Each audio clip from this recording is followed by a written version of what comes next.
Break के बाद आप सभी दर्शकों का स्वागत है। मैं हूं आपके साथ निशा तिवारी। देवभूमि की तमाम बड़ी खबरों का रुख करेंगे। अल्मोड़ा से खबर है। अल्मोड़ा में बीजेपी कार्यकर्ता ने मन की बात कार्यक्रम को बड़े ही ध्यान से सुना। कार्यक्रम के बाद बीजेपी कार्यकर्ताओं ने अपने विचार भी रखे। मन की बात केवल कार्यक्रम नहीं, प्रेरक संवाद है। जन जागरण को सशक्त बनाने पर फोकस किया गया है। प्रधानमंत्री नरेंद्र मोदी ने देश की प्रगति पर विचार साझा किए। युवा शक्ति की भूमिका को बताया सबसे महत्वपूर्ण। अल्मोड़ा में बीजेपी कार्यकर्ताओं ने प्रधानमंत्री के मन की बात के कार्यक्रम को बड़े ही ध्यान से सुना। कार्यक्रम के बाद बीजेपी कार्यकर्ताओं ने कहा कि मन की बात केवल एक कार्यक्रम नहीं बल्कि समाज को नई दिशा देने वाला प्रेरक माध्यम है। उन्होंने कार्यकर्ताओं से आह्वान किया कि संवाद को ज्यादा से ज्यादा लोगों तक पहुंचाकर जन जागरण को सशक्त बनाया जाए। प्रधानमंत्री नरेंद्र मोदी ने अपने उद्बोधन में देश की प्रगति, युवा शक्ति और सांस्कृतिक मूल्यों पर विस्तृत विचार साझा किए। उन्होंने कहा कि आज भारत तेजी से आगे बढ़ रहा है और इस परिवर्तन में युवाओं की भूमिका सबसे महत्वपूर्ण है।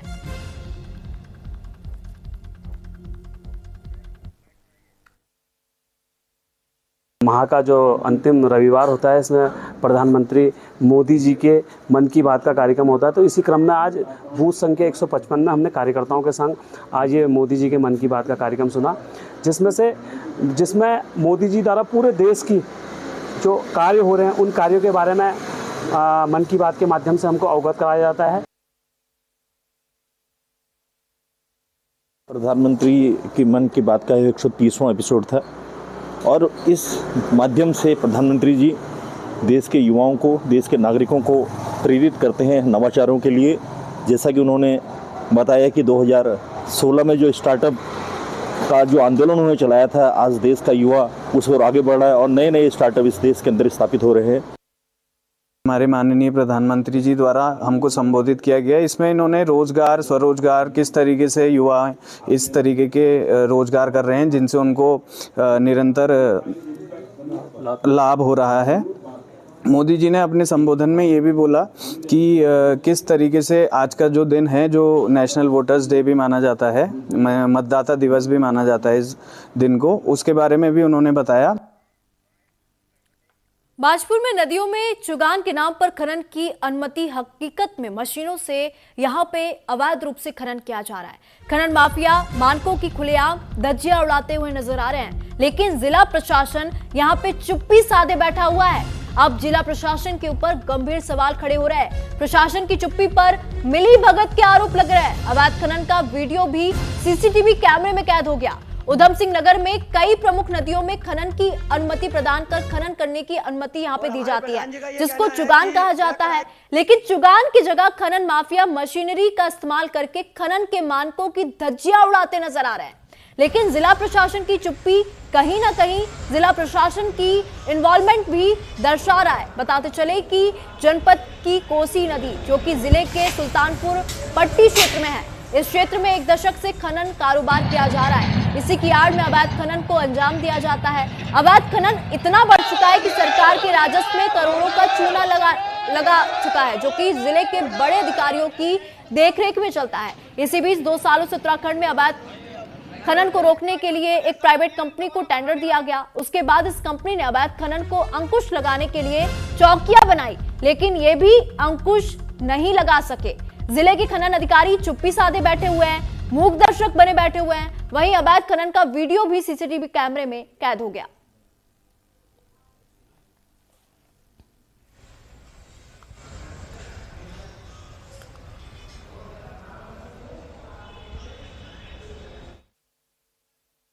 ये प्रकृति का दोहन हुआ और जब हम ऐसे विषयों पे हम संवेदनशील नहीं होंगे तो कोविड जैसी महामारियां पैदा होंगी। देश में ऑक्सीजन की कमी हो जाएगी, पानी की कमी हो जाएगी, जो उपज है वो भी कम हो जाएगी, वन संपदा कम हो जाएगी, तो कहीं ना कहीं मानव जीवन पे संकट आएगा। इसीलिए अवैध खनन पर प्रतिबंध होना चाहिए। चुगान के जो पट्टे थे वो नियमानुसार कार्य किए जा रहे हैं, मैनुअली कार्य किया जा रहा था, कोई भी अवैधता हमें नहीं पाई गई।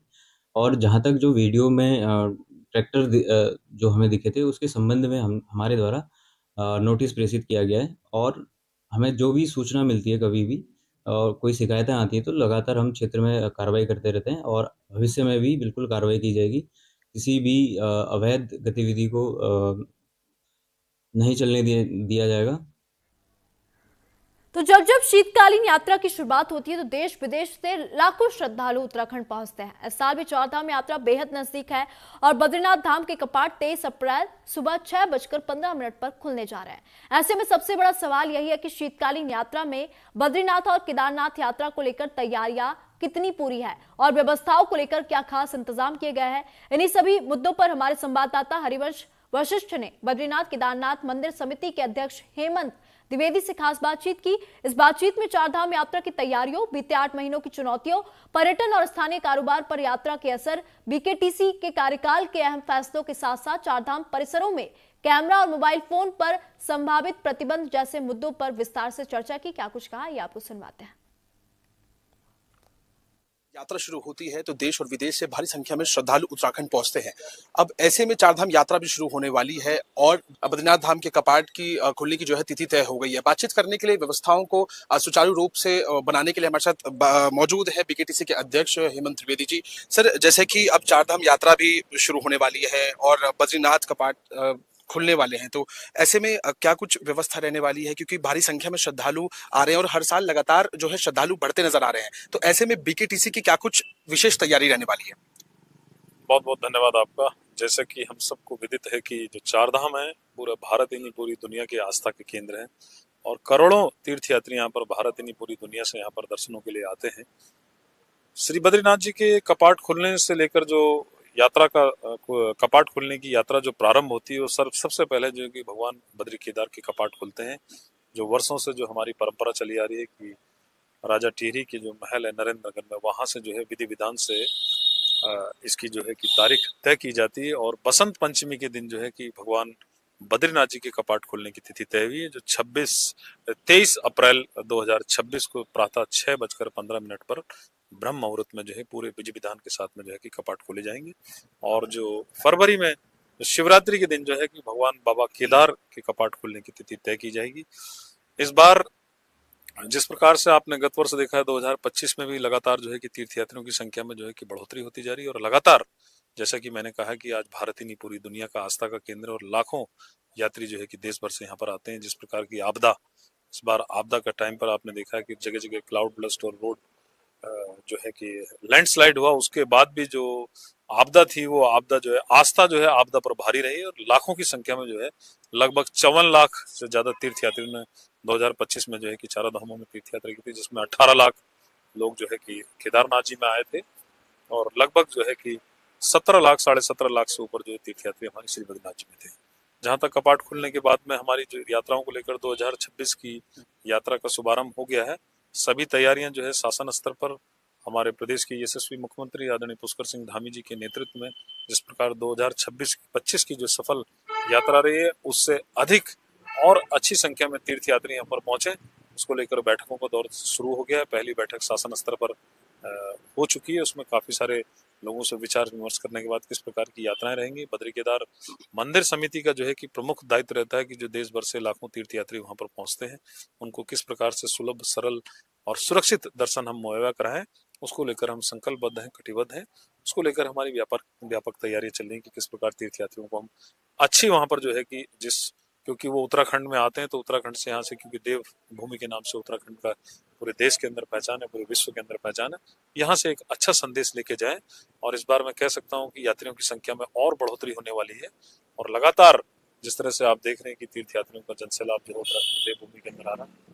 कुंभ भी है अगले वर्ष, इस वर्ष जो है कि कुंभ का आगाज भी है, अर्ध कुंभ है हरिद्वार के अंदर।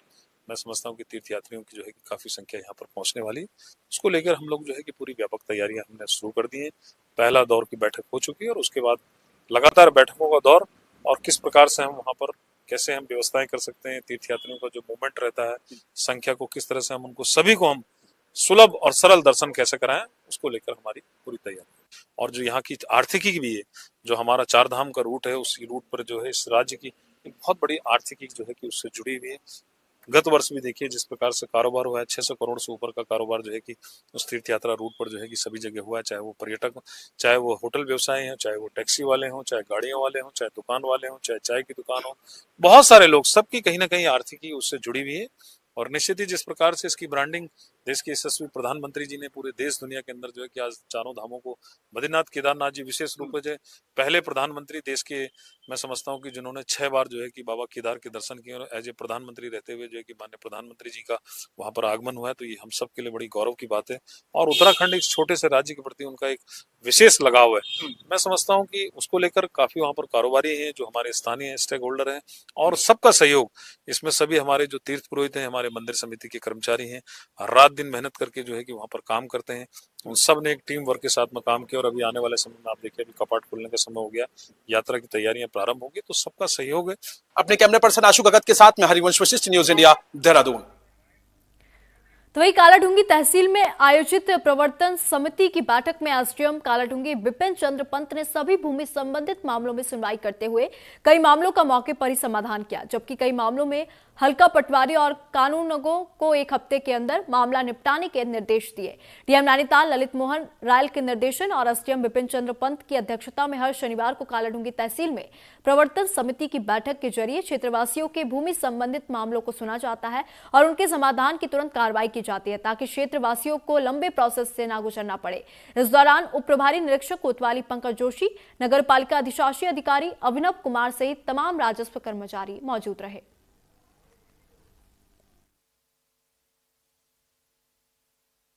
17 में मेरी बेटी के नाम पे यहाँ ज़मीन खरीदी थी छोटी हल्द्वानी में। उसमें थोड़ा सा संशोधन करवाना था हमें। मैं अपने प्लॉट में गई थी इस वजह से। तो पहले मैं अपने प्लॉट में गई थी तो मैंने वहाँ देखा वहाँ कोई अतिक्रमण कर रहा था, उसमें थोड़ा संशोधन था। तो हमने यहाँ तहसील में आए और संशोधन के लिए यहाँ पर एप्लीकेशन लगाई और ये 2-3 महीना हो गया है। हम परेशान हो रहे थे। आज जनता दरबार में हम एसडीएम साहब के पास गए तो उन्होंने हमें सांत्वना दी और उन्होंने कहा कि तहसीलदार साहब के द्वारा एक आपका संशोधन का काम पूरा हो जाएगा।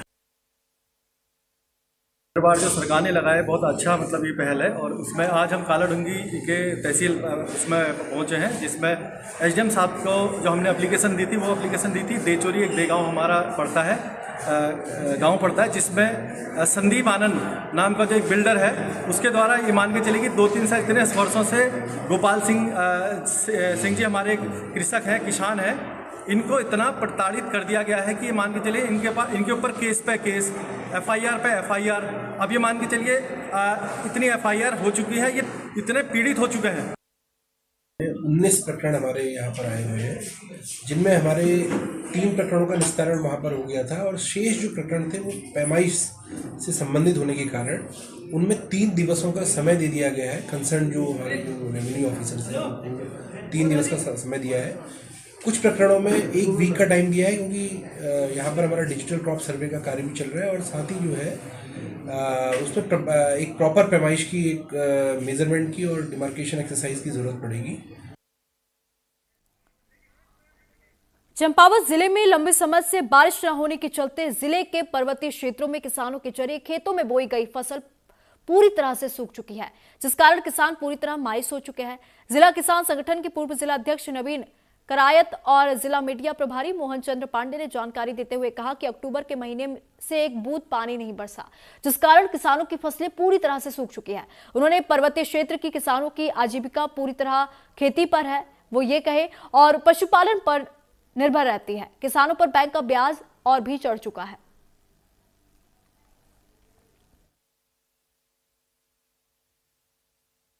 हम लोग किसान हैं, हम पूरे वर्ष का बजट हमारा खेती से बनता है, भली बात आप भी जानते हैं।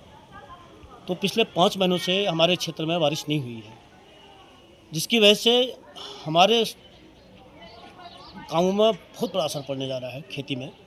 एक तो जो हमारी नकदी फसल होती है, आलू है, मटर है, अन्य हरी सब्जियां हैं जिनको हम बाज़ार में लाते थे, जिससे हमारी आजीविका मिलती थी, हमको पैसा मिलता था, रोजी रोटी चलती थी, वो सब खत्म हो गई है। दूसरा, रबी की फसल हमारी गेहूं, जौ, चना, मटर, मसूर जो दालें होती थी वो भी प्रभावित हुए, मतलब जमा ही नहीं है इस बार। देखिए सर, स्थिति बहुत ख़राब है। पिछले सर्वविदित है कि 3-4 महीने से जो है बारिश नहीं हुई है, बारिश का एक बूंद भी जो है बारिश नहीं हुई है। जो लोगों ने गेहूं या मटर, जो भी साग सब्जी हो या चाहे फसल लगाई है, वो पूर्ण रूप से सूख गई है। गेहूं जो लोगों ने लगाया था वो तो जमा ही नहीं है कहीं कहीं पर।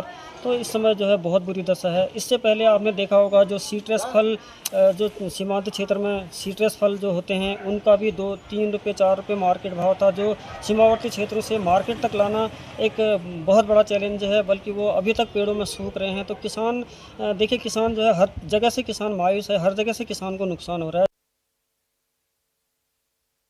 अल्मोड़ा के चोमू स्थित खतियाड़ी पंपिंग योजना का जिलाधिकारी ने स्थलीय निरीक्षण किया। जिलाधिकारी ने कहा कि पंपिंग योजना लगभग तैयार है। फिल्ट्रेशन प्लांट पर वन भूमि ट्रांसफर की आवश्यकता है, जिसे वन विभाग के साथ बैठक कर भारत सरकार के जरिए स्वीकृत करवा लिया जाएगा। उन्होंने कहा कि इस पेयजल योजना के शुरू होने से स्थानीय लोगों की पेयजल की समस्या का समाधान हो जाएगा।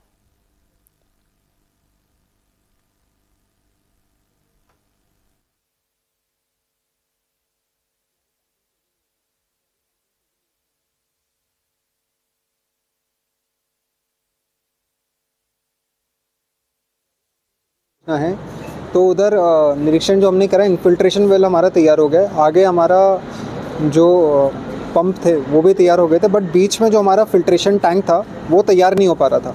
उसका मेन रीज़न था फॉरेस्ट क्लियरेंसेस नहीं आ रखे। तो कल हमने उसकी मीटिंग रखी और मैं आशा करता हूँ कि हम ऑब्जेक्शंस क्लियर करके भारत सरकार को जो भेजेंगे तो हमें इन प्रिंसिपल अप्रूवल मिल जाएगा, जिसके बाद हम वहाँ काम कर सकेंगे। और उसके बाद जो पानी की समस्या है, जो हम देखते हैं अल्मोड़ा में ज़्यादातर लोगों कि जो हमारे जन जन की सरकार में रही है पानी की समस्या है, तो वो एक तरीके से जब हम ऐसे बॉटलनेक्स को क्लियर करते हैं तभी सॉल्व हो पाती है। और आशा करता हूँ जिस एरिया को वो पंपिंग योजना सर्व कर रही होगी उधर हम पानी की समस्या को जल्दी से जल्दी सॉर्ट आउट कर पाएंगे। रामनगर कॉर्बेट पार्क से सटे तराई पश्चिमी वन प्रभाग के photo eco tourism safari zone में वन्यजीव पर्यटन के नियमों की अनदेखी का मामला सामने आने के बाद वन विभाग ने सख्त रुख अपनाया। सोशल मीडिया पर सामने आए एक वीडियो का संज्ञान लेते हुए तराई पश्चिमी के डीएफओ प्रकाश आर्य ने 2 जिप्सियों, उनके चालकों और उनमें बैठे नेचर गाइड्स को अनिश्चितकाल के लिए सफारी जोन में प्रवेश से रोक दिया। डीएफओ प्रकाश आर्य ने जानकारी देते हुए बताया कि 13 जनवरी 2026 को सुबह की पाली के दौरान फाटो इको टूरिज्म सफारी जोन में नेचर गाइड और जिप्सी चालक के जरिए नियमों के खिलाफ सफारी कराई गई। वायरल वीडियो में स्पष्ट रूप से देखा जाता है कि टाइगर की मौजूदगी की सूचना मिलते ही जिप्सियों को निर्धारित गति से कहीं ज्यादा तेज रफ्तार में चलाया गया और वाहन को बाघ के बेहद नजदीक ले जाया गया। डीएफओ प्रकाश आर्य का कहना है कि इस तरह का कोई भी काम सफारी के दौरान बर्दाश्त नहीं किया जाएगा।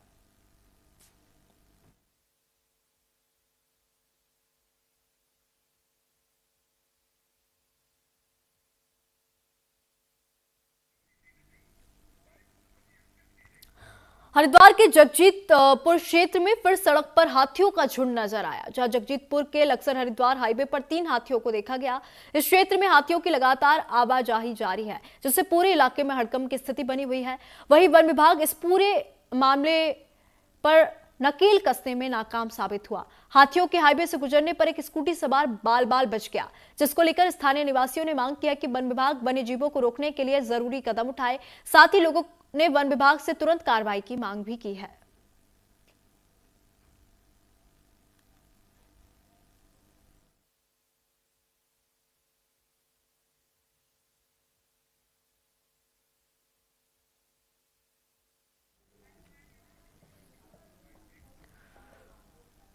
हरिद्वार में गणतंत्र दिवस से पहले एसएसपी हरिद्वार के निर्देशन पर जिले में चेकिंग अभियान चलाया गया और घर घर और संवेदनशील स्थानों पर सत्यापन शुरू किया गया। सुरक्षा को मजबूत करने के लिए पुलिस टीमें सतर्क मोड पे हैं। संवेदनशील इलाकों में ड्रोन और सीसीटीवी का इस्तेमाल किया गया। बता दें कि सोशल मीडिया पर भी पुलिस की निगाहें सतर्क है। साथ ही हरिद्वार पुलिस से अपील की है कि किसी भी अफवाह को वायरल करने से पहले पुष्टि करने की सलाह ले। ऐसी जानकारी या सूचना के लिए पुलिस हेल्पलाइन पर कॉल करे। वहीं एसएसपी हरिद्वार का साफ कहना है कि हरिद्वार में शांति और सुरक्षा सर्वोपरि है। गणतंत्र दिवस पर कोई चूक बर्दाश्त नहीं की जाएगी।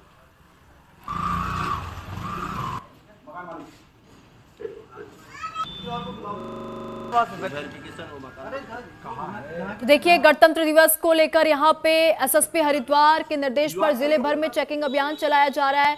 घर घर और संवेदनशील स्थानों पर सत्यापन अभियान यहाँ पे पुलिस के द्वारा किया जा रहा है। गणतंत्र दिवस को देखते हुए यहाँ पे सुरक्षा बलों की बात कर ले या फिर पुलिस की बात कर ले तो यहाँ पे अलर्ट मोड पर है। गणतंत्र दिवस से पहले यहाँ पे चेकिंग अभियान चलाया जा रहा है, लोगों का सत्यापन किया जा रहा है। कालाडूंगी नगर पालिका क्षेत्र में सिंचाई विभाग की भूमि पर हो रहे अवैध अतिक्रमण के खिलाफ प्रशासन ने सख्त कार्रवाई की है। जहां राजस्व विभाग, नगर पालिका प्रशासन और सिंचाई विभाग की संयुक्त टीम ने मौके पर पहुंचकर अतिक्रमण को हटाया। प्रशासन ने साफ किया कि भविष्य में भी इस तरह के अवैध अतिक्रमण पर कड़ी कार्रवाई की जाएगी। किसी भी सरकारी भूमि पर कब्जा करने की अनुमति नहीं दी जाएगी। बता दें कि उप जिलाधिकारी कालाडूंगी विपिन चंद्र पंत के नेतृत्व में पुलिस प्रशासन ने यह बड़ी कार्रवाई की है।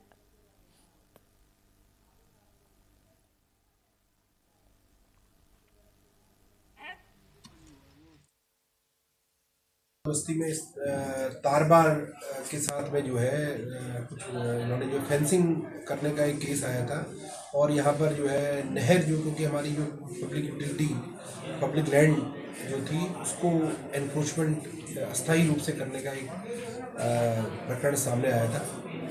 तो जैसे हमारे संज्ञान में प्रकरण आया तो वहाँ पर जो है हमारे जो रेवेन्यू ऑफिशियल्स हैं, नगर पालिका ईओ है, वो पुलिस बल के साथ वहाँ पर पहुँचे और वहाँ पर प्रॉपर उसका मेजरमेंट करने के पश्चात वहाँ 26 जनवरी को लेकर नैनीताल जिले की पुलिस ने सभी तैयारियां पूरी कर ली है। जहां गणतंत्र दिवस के मौके पर हर साल की तरह इस बार भी नैनीताल के डीएसए मैदान में पुलिस की परेड होगी। इस बार परेड को खास बनाने के लिए परेड के दौरान सांस्कृतिक कार्यक्रम का भी आयोजन किया जाएगा। गणतंत्र दिवस की परेड को लेकर पुलिस पिछले कई दिनों से नैनीताल में रिहर्सल कर रही है। पुलिस ने अपनी फाइनल रिहर्सल की और इस परेड में रेगुलर पुलिस के अलावा ट्रैफिक, फायर और पीएससी और सीपीयू के जवान भी हिस्सा लेंगे। साथ ही गणतंत्र दिवस को लेकर शहर में विशेष सुरक्षा व्यवस्था भी पुलिस की तरफ से की गई है। एसपी एमके कटियाल ने बताया कि सुरक्षा को लेकर अलर्ट घोषित किया गया है, जिसको देखते हुए पुलिस के जरिए सुरक्षा के पुख्ता इंतजाम किए गए हैं।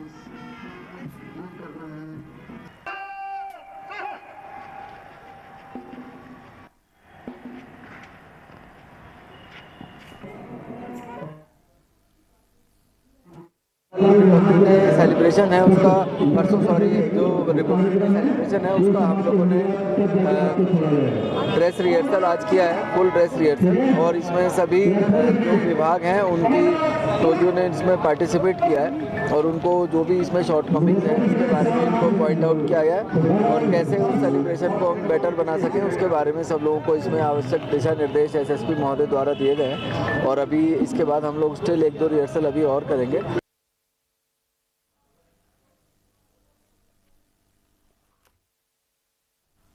तो देखिए, सुरक्षा को लेकर जिले भर में अलर्ट घोषित कर दिया गया। 26 जनवरी को लेकर नैनीताल में तैयारियां पूरी हो चुकी हैं। फाइनल रिहर्सल यहां पे की गई है। डीएसए मैदान में पुलिस की परेड का आयोजन किया जाएगा। गणतंत्र दिवस के इस खास मौके पर पुलिस ने गणतंत्र दिवस से पहले रिहर्सल पूरी कर ली है और रिहर्सल की हम आपको तस्वीरें दिखा रहे हैं। सुरक्षा को लेकर भी जिले भर में अलर्ट घोषित कर दिया गया है। पुलिस की चप्पे चप्पे पर पैनी नजर बनी हुई है। 26 जनवरी को लेकर नैनीताल में तैयारियां पूरी हो चुकी है और फाइनल रिहर्सल यहां पे पुलिस के द्वारा की गई है।